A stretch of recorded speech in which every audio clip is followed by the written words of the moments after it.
양부모의 학대로 생후 16개월 된 아이가 숨진 사건과 관련해 시민단체가 경찰에 항의 서한을 전달했습니다.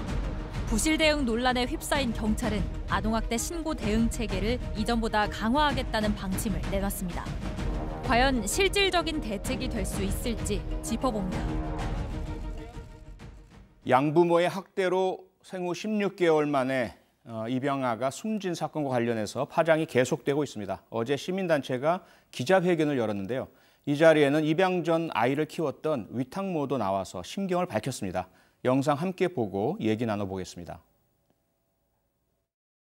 저한테 태어난 지 8일 만에 와서 7개월 사이를 저한테서 살고 갔어요. 그런데 그 갈 때까지 아이가 너무 밝고 건강해서 정말 감기에 한 번 걸린 적이 없던 아이입니다.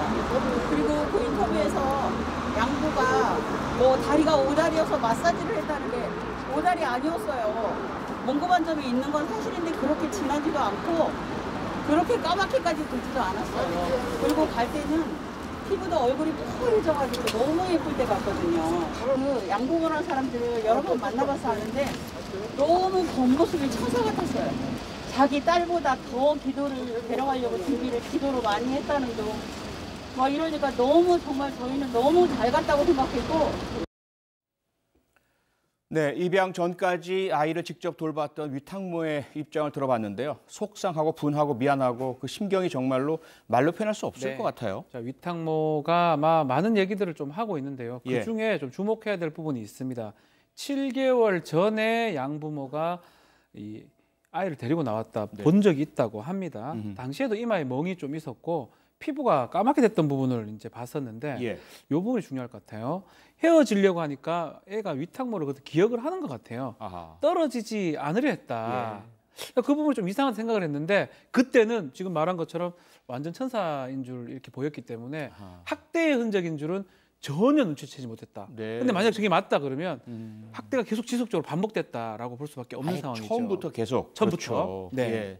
김준일 기자, 위탁모의 이야기도 그렇고요. 겉모습을 볼 때는 천사 같다. 뭐 자기 딸보다 더 잘 키우려고 아주 기도도 많이 했다 이런 모습을 보였다라고 했는데 그것뿐만 아니라 지난번에도 우리가 이 사건을 사건 반영에서 소개해드렸지만 한 방송 프로그램에 나와서 마치 정말 행복한 가정을 만들어주는 것처럼 겉으로는 그렇게 하고 그 순간에도 학대를 하고 있었던 이중적 모습을 보였었잖아요. 그렇죠. EBS의 그 입양 가족을 다루는 다큐멘터리에 나왔는데 아이에게 자기 친딸에게 동생을 만들어주고 싶다 이렇게 해서 이제 같은 성의 아이를 입양을 했다라는 거고 정말로 화기애애한 천사 같은 모습인데 이 방송이 방영된 뒤 12일 뒤에 이 아이가 병원에 실려와서 죽었습니다. 그래서 너무 안타까운 거고 뭐 그동안 학대, 뭐 방임 이런 한 정황들이 계속 드러났고요. 심지어는 아이가 이 양모가 아이 사망 당일에 부검 결과가 잘 나오게 기도 부탁해라고 메시지를 친구한테 보냈다. 그러니까 자기한테 혐의가 안 돌아오게 좀 했으면 좋겠다. 이런 식의 메시지까지 보낸 것이 드러나서 정말 아주 화가 나네요. 그 이야기를 듣고 화 안 낼 사람은 없겠죠. 그렇죠. 게다가 지금 온라인상에서는요, 이 숨진 아기의 입양 전 밝고 건강하던 모습이 공개됐습니다. 이것을 본 분들이 정말 안타깝고 분하고 이런 감정들을 많이 표현하고 계시거든요. 상당히 속상한 부분입니다. 위탁 보호를 했던 가정에서 촬영했던 아이의 사진 같은 게 공개가 됐는데 사실 방송에서 다큐멘터리 출연을 했기 때문에 비교가 가능합니다. 다큐멘터리 출연 그 당시 보면 조금 야위었고 좀 촬영하는 거 안 좋아하던 그 모습에 비해서 어두워 보였어요. 이마에도 실제로 검은 멍이 뚜렷해 보였고. 그래서 그게 원래 그런 거라고 생각했는데 그 전에 찍었던 사진을 촬영했던 걸 보면 상당히 밝습니다. 해맑은 모습입니다. 그 왔을 때는 가서 입양 후에 상당한 일이 있었는 거 아니냐. 그래서 더욱 안타까움을 자아내고 있습니다. 네, 어제 기자회견을 열었던 시민단체는 경찰에 항의 서한도 전달했습니다. 아이가 숨지기 전에 경찰에 3번이나 아동학대 신고가 접수되었었는데도 부모와 분리하지 않은 사실이 드러났기 때문이잖아요. 일단은 4가지 요구를 좀 했는데요. 하나는 그 해당 경찰관에 문책할 것, 그리고 아동학대 관련해서 교육을 할 것, 그리고 철저한 살인 혐의 조사, 이 양모에 대해, 그리고 양부가 같이 공범이 아닌지에 대해서도 철저히 수사를 해달라 이렇게 했고요. 아까 전에 말씀하셨듯이 3차례나 아동학대 신고가 들어왔고 거기에 멍이나 이런 흔적들이 있었음에도 경찰이 그냥 다 뭐 아무 일도 없이 이렇게 해버리니까 결국은 이런 사건까지 벌어진 거라서 경찰에서도 지금 자체 감찰에 지금 들어간 상황입니다. 예. 박지훈 변호사, 우리가 이번 건만이 아니잖아요. 지난번 천안 사건도 그렇고요. 계속 발생했던 아동학대 사망 사건마다 계속 똑같이 관찰되는 것은 그 전에 다른 학대에 대한 신고가 있었는데 경찰이나 아동보호 전문기관에서 돌려보냈다. 그 이후에 결국 사망했다.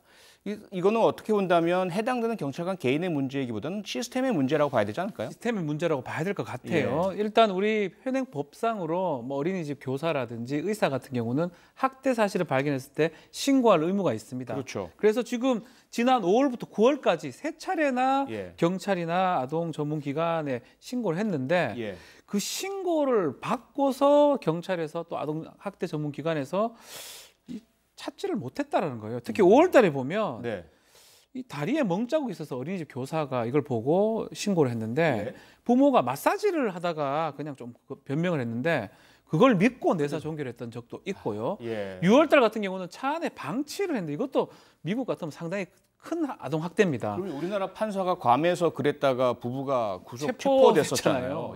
뭐 진짜 판사도 그랬었는데 차에 아기를 혼자 두긴 뒀는데 그 당시 폭행한 적은 없다라고 이렇게 변명하니까 그냥 또 이걸 좀 돌려보낸 사실이 있습니다. 이럴 때마다 만약 한 번이라도 그 증거를 찾고 그래서 걸러냈다 그러면 이 사망까지 막을 수 있었을 건데 결국은 지식도 좀 부족한 것 같고요. 아동 학대 부분에 대해서 또 한 가지는 좀 안이하게 생각하는 것 같습니다. 설마 그런 일이 생겼겠냐? 부모라면 학대하지 않겠지라는 안일한 의식 때문에 좀 반복되는 게 아닌가 생각이 좀 듭니다.